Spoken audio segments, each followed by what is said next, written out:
Hello, hello, hello! The video you are about to feast your eyeballs on most likely has some vile verbiage, explicit content, and adult-only material. If you're going to be a little baby, go back to bed. If you're a full-grown asshole, proceed with caution.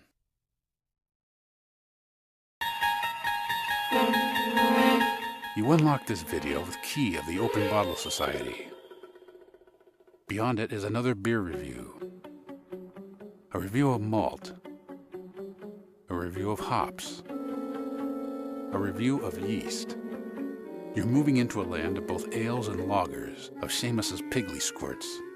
You've just crossed over into the OBS beer review.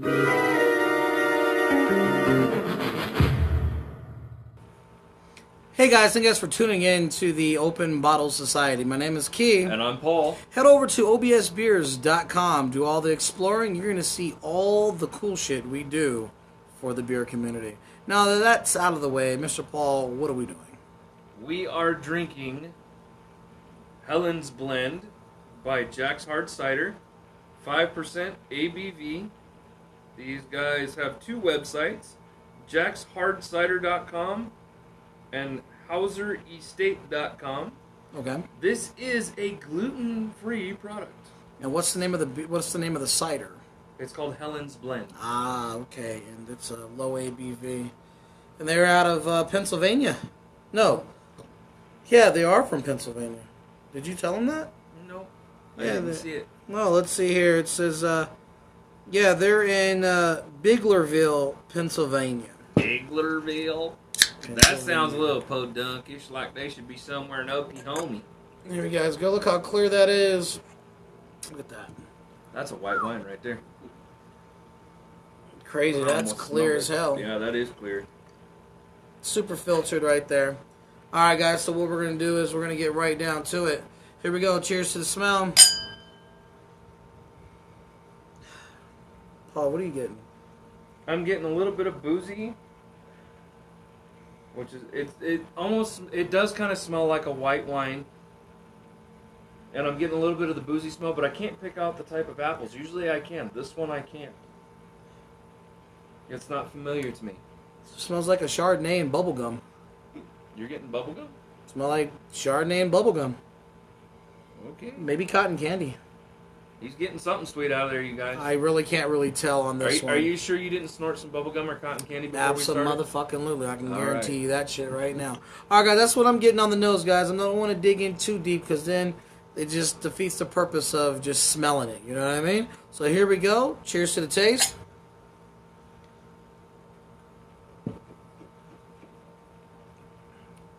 All right. It's definitely syrupy. Yeah. This is syrupy, extremely sweet. But I'm getting red apples, Fijis, and pink ladies. No green apple whatsoever. There is no sour hit to this at all. None. It's extremely sweet, especially on the back end. The front, it tastes very syrupy, but on the back end, it's apples. As you said, pink ladies, Fijis. I'm definitely getting the Fiji. A hint of the pink lady. The very, very sweet of the sweet when it comes to apples. Matter of fact, maybe some golden delicious. And then the cool part is a little bit of drying. I'm going to guess the taste that would be associated with that, red apple skins.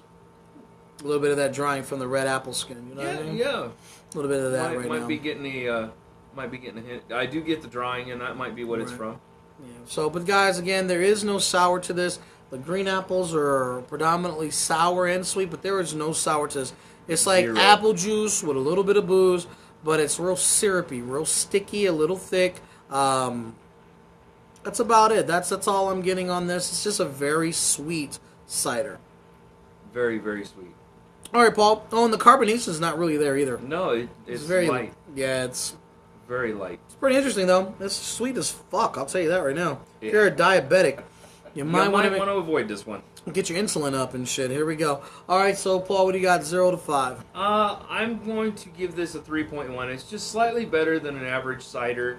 It is very, very sweet. And if you like things that are sweet, I prefer a little bit more tart in my ciders. If you like things that are extremely sweet, check it out. If you're more into the tart side of ciders, this would not be for you. Absolutely. For me, guys, I'm going to go with a 4. Even though it's epic amount of sweet and sticky, what's really cool about this is there is no sour or tart twang to it. A lot of ciders out there have that little element of something tart, a little sour, a little puckering aspect. But in this one, it's just a bunch of apples that are sweet with a little bit of drying. Matter of fact, if you've never had a cider, you can argue this could be almost like a dessert wine. You know what I mean? So most definitely, it definitely would go with a dessert or something that is extremely sweet, like a chocolate cake, just to kind of wash out a little bit of the bitterness of the chocolate, but still give you the heightened senses out of your sweet taste buds. Absolutely, guys. All right, so with that said, hey, beer's what we have in common. What's your beer story?